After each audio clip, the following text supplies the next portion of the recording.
If you're trying to grab someone's attention but not sure how to tag them, let's see 4 ways to mention multiple people in your post, photos, or any public comment on Twitter X.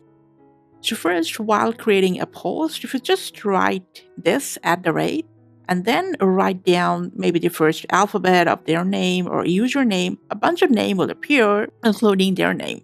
You can then just select and tag your friend from here, even any public figure if you want. And if you want, you can even tag multiple people in one post. Also, especially if you're posting a photo, there will be a tag people option appearing under the photo, from where you can also tag people in the photo if you want. Another way is to automatically tag that person. For that, just go to that person's profile, and from there, tap on this plus sign, and the post will automatically tag that specific person.